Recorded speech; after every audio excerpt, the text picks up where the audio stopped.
You're listening to ReachMD, the channel for medical professionals. Welcome to Heart Matters, where leading cardiology experts explore the latest trends, technologies, and clinical developments in cardiology practice. Your host for Heart Matters is Dr. Doug Weaver, immediate past president of the American College of Cardiology. For patients undergoing major non-cardiac surgery, perioperative management focuses on recognition and treatment of cardiac risk factors and disease. How should medical treatment and testing factor into preoperative preparations? Separately, as the general population ages, the typical candidate for surgery will be older. And will this present more surgical challenges? Our guest today is Dr. Don Poldermans, professor of medicine and head of perioperative cardiac care at Erasmus Medical Center in Rotterdam, the Netherlands. Welcome, Dr. Poldermans. Thanks. It's an honor to be with you. So, Dr. Poldermans, what sort of assessment should be undertaken in patients who have a history of heart disease before undergoing non-cardiac surgery? Yeah, that's a good question, and it's a very practical one. Most of the patients who are scheduled nowadays for surgery, as you already have recalled, have high risk for coronary artery disease. So basically, their medical therapy should be aimed at treatment and prevention of additional cardiac complications for the long term. So, practically spoken, patients with proven coronary artery disease should be treated with a statin, a beta blocker, ACE inhibitor, usually an antiplatelet therapy. Given that this is a typical normal therapy for the long term in those patients as well, there is no reason to withhold those patients this medication prior to surgery. Now, what you want to do with preoperative testing is to find out if you can improve the condition of the patient any further.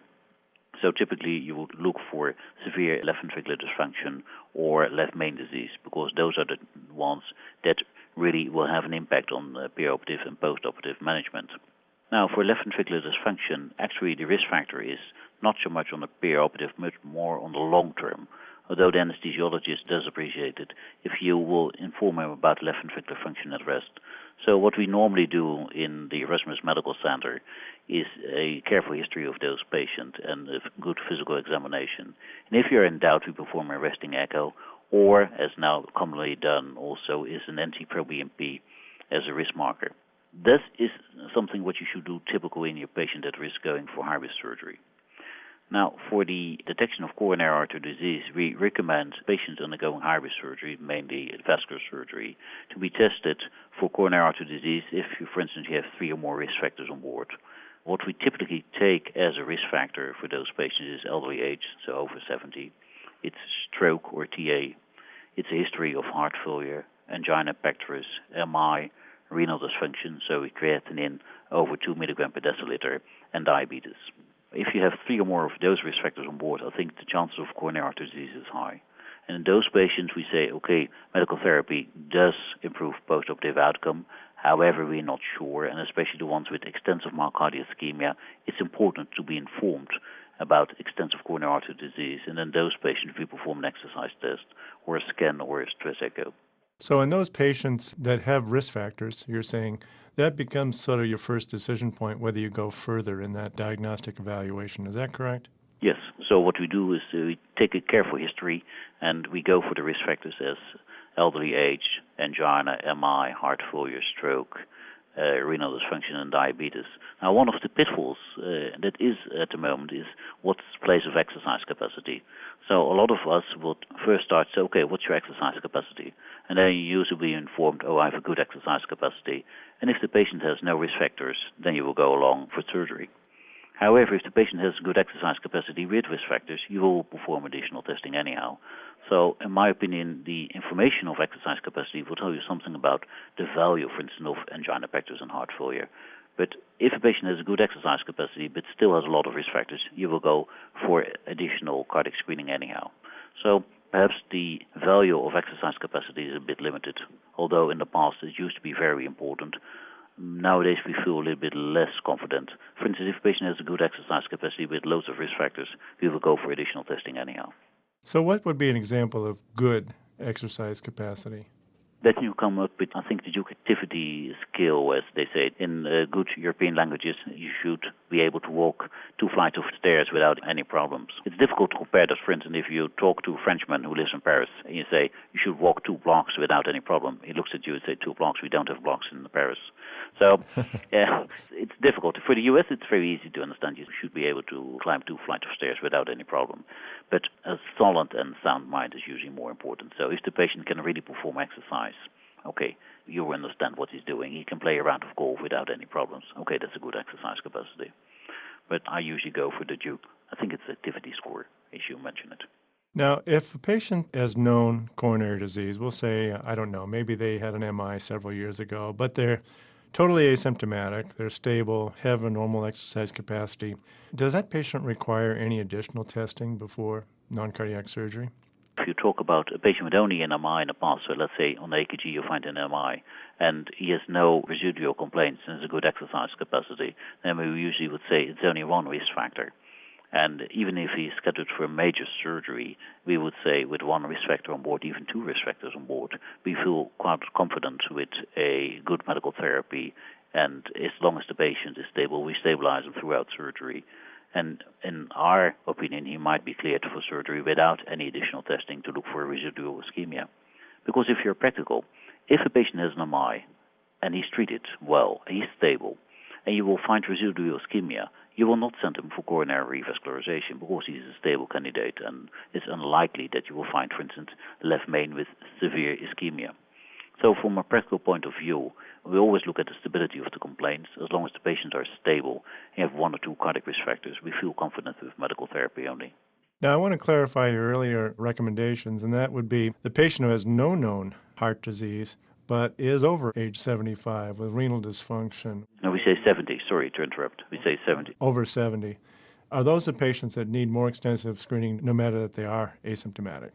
Yeah, so what we say is we go for 3 or more risk factors. For instance, if a patient is over 70 with diabetes and a previous stroke, and although the patient may not have angina pectoris, as quite often occurs with patients with diabetes, we would go for additional testing.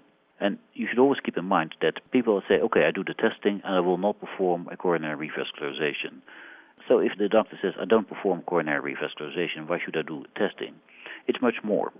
We feel very confident to counsel a patient. We say, okay, this is your problem, and we expect a problem with this type of surgery. For instance, if the patient goes for elective hip surgery, and we perform a stress test, and we see abundant myocardial ischemia, then we discuss with the patient, okay, you have a hip problem, but you also have abundant myocardial ischemia. What's worthwhile to go on for surgery? And perhaps we should refrain from surgery. So it's not only saying yes or no coronary revascularization, but also to inform the patient more about his prognosis just after surgery and for the long term as well. We tend to have a discussion with cardiologists and saying, okay, I will not perform coronary revascularization. Why do a stress test? And say, no, it's much more. For instance, you can say I refrain from surgery because it's an elective surgery. Or you can discuss, for instance, with the anesthesiologist that you will try to go for a less cardiac demanding anesthesia procedure, or even with a surgeon. So there's much more with a stress test than just to say yes or no coronary revascularization. The entire management depends on it. If you're just joining us, you're listening to Heart Matters on ReachMD, Radio XM 160, the channel for medical professionals. I'm your host, Dr. Doug Weaver. Our guest today is Dr. Don Poldermans, Professor of Medicine and Head of Perioperative Cardiac Care at Erasmus Medical Center in Rotterdam. We're discussing preoperative risk assessment and risk reduction in patients undergoing non-cardiac surgery. Now, you mentioned hip surgery. Are there certain surgeries that are higher risk and deserve far more investigation than others? Yes, there are several types of surgery which are demanding for the patient. Now, vascular surgery is well known, with the exception, of course, for carotid surgery. This is scored as intermediate risk surgery.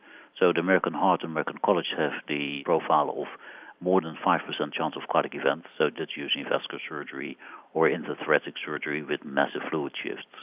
Then you have the intermediate risk population with 1 to 5% of postoperative cardiac events, usually carotid surgery, abdominal surgery, liver surgery. And then you have the really low risk surgery, breast surgery, and eye surgery. For instance, the low risk surgery in cardiac stable patients, it's not recommended to do any additional testing whatsoever. Just make sure you have identified the risk factors, you've treated the risk factors for the long term. For the intermediate risk surgery patient, there used to be a debate whether or not to perform additional testing in those patients. Now, there's more and more evidence that as long as the patient is stable and you have treated all the risk factors with aspirin, a beta blocker, and a statin on board, the patient is quite safe because there's not so much stress during surgery. However, for the high-risk surgery, you may end up in trouble. And then we take a careful look at the type of surgery. If the patient has 3 or more risk factors, we definitely go for additional stress testing. If the patient has no risk factors whatsoever, and he's stable, we say, okay, he's cleared for surgery with the medical therapy on board. And for 1 or 2 risk factors, high-risk surgery, there used to be a long debate. Some of us felt very confident with additional testing. We've shown that it doesn't help so much to do additional testing and delay surgery. So if you would say, I'm thinking about coronary revascularization with 1 or 2 risk factors going high-risk surgery, it's not recommended. Our studies from Decrease 5 and the CARB study do not show an improved outcome of those patients after revascularization. So I think in those patients it's not worthwhile to go for coronary revasc. However, if you would like to inform your patient more, then I think you have a place for cardiac testing. So there is a place for cardiac testing, especially for 3 or more risk factors. For 1 or 2 risk factors, you can discuss it with your patient. If the patient needs to be informed or wants to be informed, I think that's a good indication to do the test. And what about the patient who you believe is at risk but really has no known prior heart disease? Using beta blockers, are they protective in the perioperative period? Now, this is a huge debate about the use of beta blockers. Beta blockers have an indication for patients with proven coronary artery disease and heart failure. Now, if you find a patient prior to surgery with heart failure or proven coronary artery disease, you know on the long term he will do better with a beta blocker. We are quite practical and say, okay, there's on the long term an indication. Let's see about the preoperative period.